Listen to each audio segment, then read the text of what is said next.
And speaking of the current COVID-19 situation in Thailand, the main focus of the briefing here is the situation in Bangkok. So let's take a look at the numbers that we are seeing in the latest outbreak. So if we look at the numbers, so far in the latest outbreak, there are around 802 cases so far that has been recorded in Bangkok, which, as you can see right here, the total number of infections is 802. Most of them are found through hospitals as opposed to Samut Sakhon, where most of them were found through proactive screening. So 802 cases in Bangkok so far in the latest outbreak. Most of them were found in hospitals. And if we look at the top 5 districts that has the most number of infections in the latest outbreak since December 15th up until now, topping the list is Bang Khun Tien district with up to 151 cases.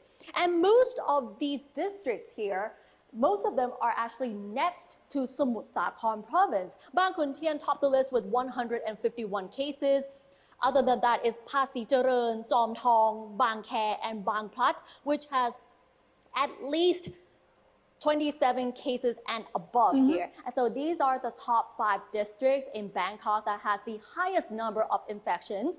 But there are 2 districts so far that has no infections at all. That is Sampantawong district and Sapan Sung districts that has 0 number of infections so far. But if we look at the map of Bangkok, you will have a better idea where the number of infections are actually concentrated. You'll see that most of the infections here, where the districts that have the highest number of cases are concentrated around here, the western side of Bangkok. So Bang Khun Tien, Bang Pon, Jom Thong, Pasir Charoen, where they have high number of infections, are concentrated around here. And next to these districts is Samut Sakhon province, but most of you might be living in the center of Bangkok, so around here, so they have no more than 10 to 20 cases of COVID-19 in the latest outbreak so far. Yes, so the overall numbers over 800 sound actually like a lot, but if you look at the map, like Nat said, it's actually concentrated on the west side of Bangkok. So it's the area next to Samut Sakhon. And today, Dr. Thavisin Musunuyotin, in the press briefing, he was also talking about the study that conducted by the National Research Council of Thailand, or NRCT. They were surveying the online learning among secondary and undergraduate students.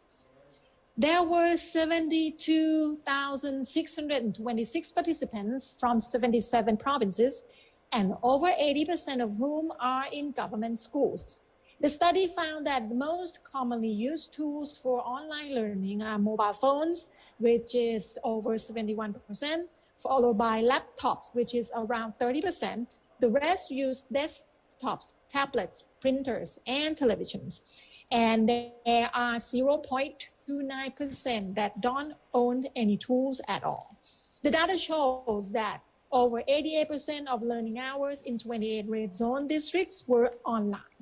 The overall education system was about half online, which is 48.44%, while about 30% of schools use a mixed online and in-person system, and about 21% were fully offline. Dr. Thavisin said that there is a chance that schools in various parts of the country might have to be closed again and reopen again, depending on the COVID-19 outbreak in each area. So online learning will be a tool to help the schools, and he asked the public to familiarize themselves with the system.